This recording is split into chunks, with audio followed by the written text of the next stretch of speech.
Hello there, my name's Martin Gray and I'm the head teacher at St Matthew's Catholic Primary School in a town called Prudhoe in Northumberland. Today I'm going to read chapter 67 from God Speaks to His Children, the ACN Child's Bible. Jesus was praying in a lonely place. His disciples were with him. Then he asked them, "Who do people say that I am?"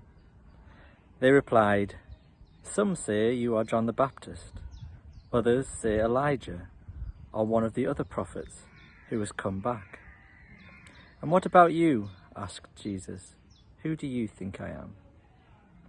And Peter spoke up, "We believe that you are the Messiah, the Redeemer who God has promised." Jesus forbade his disciples to tell anyone about this. He said, "The Son of Man is destined to suffer grievously. He will be rejected by the elders, the chief priests, and the scholars. He will be put to death, but on the third day he will be raised up again." Jesus was referring to himself. Now, one of my favourite TV shows at the moment is called DIY SOS, and I think it's been on the television for a number of years now. And I'm not ashamed to say that by 5 to 9, because the programme starts at 8 most times, that by 5 to 9 I'm sitting in floods of tears on the sofa, overcome with happiness for the families whose lives have been transformed, often by the generosity of lots and lots of building companies and other people in their local community. It really is something that gets you right here when you're watching it.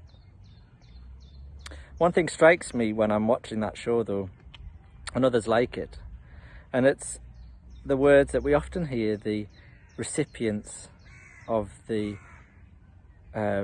makeover say. They say words like, "Things like this just don't happen to me," or "I just can't believe it." It seems to me that as humans, we're quick to deem ourselves unworthy or undeserving of good things happening to us. Things like this are what we might call too good to be true. The reading that I've just shared with you reminds me of this idea, the idea that something's too good to be true. Jesus has basically spent the last few years demonstrating to his disciples and to the people that his power over creation, over illness, and even over death is unimaginable, undescribable. And yet, despite this, when Jesus asks his friends, "Who do they say that I am?" they tell him that people either think he was John the Baptist or the Elijah or one of the other prophets. I wonder what we would say today.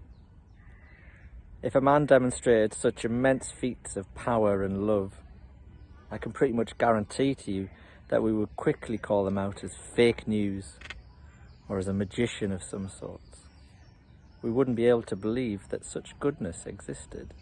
It would simply be too good to be true. I wonder how many of us would answer Jesus like Peter did in today's reading. He said, "We believe that you are the Messiah, the Redeemer, whom God has promised." I think we've got a lot to thank Peter for in his answer, don't you? He was the first person to ever say out loud that Jesus is the Christ, the Son of God, the chosen one. If he hadn't done that, taken that step to stand out from the crowd and declare that Jesus was the Messiah, then perhaps our church as we know it today wouldn't even exist. So my challenge to you is this: are you prepared to believe that Jesus is the chosen one? Will you show the faith that Peter showed? Are you prepared to accept that actually the best of things can happen to you, and that you are worthy of Jesus' love? And are you, finally, prepared to tell the world who Jesus is? Now that can be quite a scary thought. After all, you might be thinking, who am I to tell people what to believe?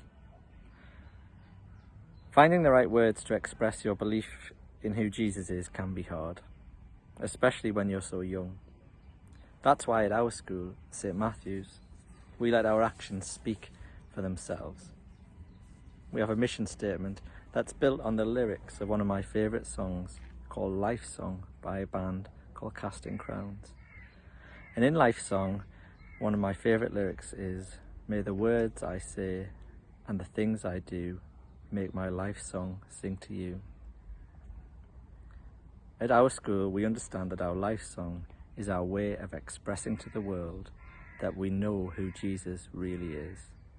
We use our words and our actions to show the world that the love that Jesus may be too good to be true, but in fact, unbelievably, incredibly, it is true.